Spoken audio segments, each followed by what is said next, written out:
This is the All Elite Wrestling Collision 2nd of September 2023 full show results video, which takes place at United Center in Chicago, and the show started with a massive announcement by Tony Khan that he made the toughest decision of his professional life today and terminated Phil Brooks. He addresses the incident that led to that decision, saying it put production people and others backstage at risk. It was the only time he's ever worried about his safety at work, noting that even his life was threatened. Then Tony Schiavone welcomes Ricky Starks, and Starks comes, and Schiavone asks him if he's out of his damn mind challenging a 70-year-old man to a strap match. Starks grabs the mic and says, "Here we are again." He's so tired of having to start over. But he does it, he shows out, and he'll continue to no matter what obstacles are in front of him. He takes a moment to shout out to Big Bill, saying how much he admires him for overcoming addiction and continuing to strive. Then Ricky Starks calls out Dragon the Steamboat for the answer, and the legend comes with a contract. In the contract it was mentioned, Ricky Starks versus the Dragon, and Ricky signs the paper. Bryan Danielson's music hits, and he comes into the ring, and he also signed the contract, and the match is official. Ricky Starks versus Bryan Danielson in a strap match at All Out. Jon Moxley is back in his promo cage, talking about his shot at international champion Orange Cassidy tomorrow night. He talks up Cassidy as proving to people who called him a cosplay wrestler wrong, but he's a tactician of the highest order and he's going to punish Cassidy tomorrow night. Real wrestlers don't look for a way out, and he hopes tomorrow night Cassidy won't do that. Then we saw a match between House of Ass versus Daniel Garcia, Matt Menard and Angelo Parker for the AEW Trios titles, and the result of this match was House of Ass defeated Garcia, Menard and Parker by pinfall after a mic drop from Max Caster on Matt Menard to retain the AEW Trios titles.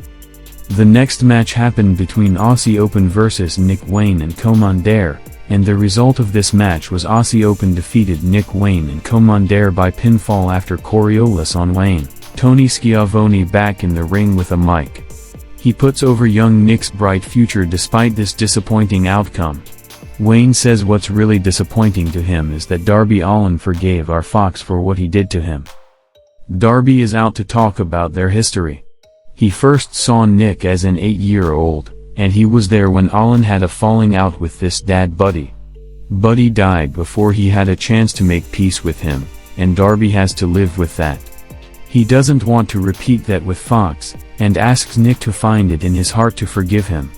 Allin wants Wayne in his corner tomorrow, and Nick seems to accept when Christian Cage's music hits. Christian mentions that while he was running down Nick's dad last week, he forgot to ask for his mom's name.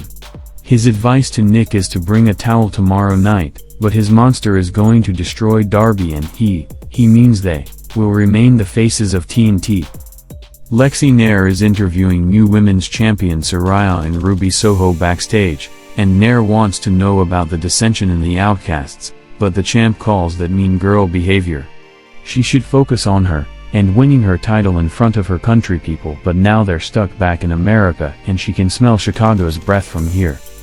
Soho cuts a promo about how Chris Statlander has never beaten her and says that won't change this weekend.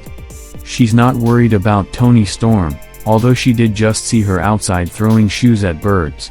They're going to beat the homegrowns again tonight and march off when Nair tries to ask an Outcasts follow-up. Tony Schiavone in the ring again, this time to introduce Dennis Rodman, and the Worm is out to a big ovation, and pops a cigar in his mouth while he takes in the cheers. Schiavone asks what he's doing in AEW, and Jeff Jarrett's music hits, and Jarrett says the group they were in was for life, and Rodman should join his group now. Dennis tells Chicago it's great to be back for the first time in 13 years, and it's great they're enjoying AEW wrestling. He says that when he was in the NBA, Shaq was as big as Satnam and he kicked his ass. Dutt clears the ring to talk to Rodman, but that's clearly a setup for an attack, so here comes the Trios champs. Anthony Bowens wants to take on Jarrett et al. Tonight, but Billy Gunn says he's too old to wrestle twice in one night, but they're free tomorrow, and All Out gets a Trios title match, with Dennis Rodman in the Acclaim's corner. Shane Taylor gets a video interview about his Raw TV title match with Samoa Joe tomorrow night, and he's going to knock Joe out and take back the belt. Joe responds that to say this week has been turbulent would be an understatement, and when times are tough the jackals come out.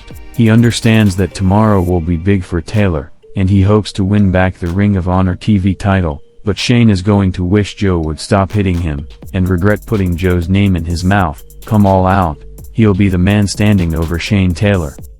The next match happened between the Outcasts versus Britt Baker, Hikaru Shida, and Chris Statlander, and the result of this match was the Outcasts defeated Britt Baker, Hikaru Shida and Chris Statlander by pinfall.